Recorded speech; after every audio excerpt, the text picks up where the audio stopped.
الرحمن الرحيم. بعد أيام من رحيله تعرف على وصية الفنان محمود الجندي.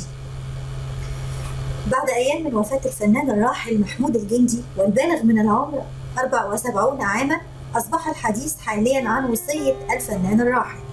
وكانت المفاجأة التي كشف عنها مقربون منه أنه سعى لإنشاء قصر ثقافة يستفيد منه شباب وأطفال قريته، ولكنه رحل قبل أن يكتمل حلمه.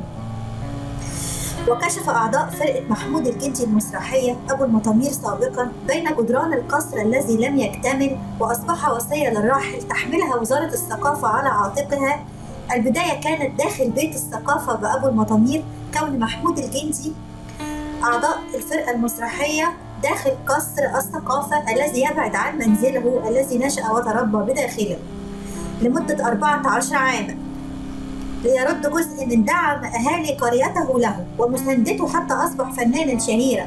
كان يقدم من خلاله عرضا سنويا على نفقته الخاصة، زرع داخلهم عشق المسرح حتى أصبحوا محترفين، وتم تكريمهم من قبل محافظة البحيرة.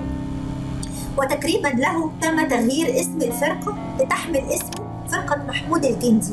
حلم بناء مسرح بأبو المطامير. كان الراحل محمود الجندي يحلم ببناء مسرح كبير لفرقته التي كونها منذ 10 سنوات، وتضم ما يقرب من 52 ممثلا شابا، بدلا من الغرفة الضيقة ببيت ثقافة أبو المطامير التي تجرى بداخلها بروفات العروض.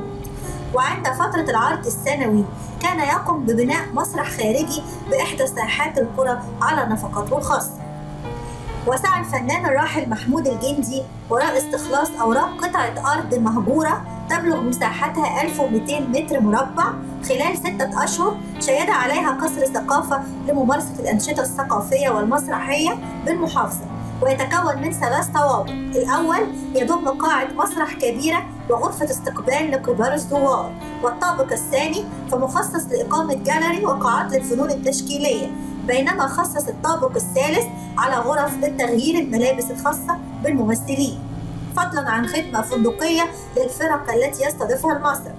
وفي سياق متصل قال مدير الفرقة: الفنان كان حلمه إقامة حفل كبير بمناسبة بناء أول قصر ثقافة بالمحافظة. كان نفسي أنظم احتفالية كبيرة وضخمة يحضر كبار النجوم والمثقفين، وإقامة عروض مستمرة على خشبة مسرح بأبو المطامير. هذا آخر ما قاله الفنان الراحل لمدير فرقته أحمد مهران قبل أن يرحل عن عالمنا بيومين، لافتا إلى أن الحالة الصحية للجندي لم تمنعه من متابعة ومباشرة مراحل البناء الأولى للقصر. هكذا كانت هي وصية الفنان الراحل الكبير محمود الجندي رحمه الله وأسكنه فسيح بجناته.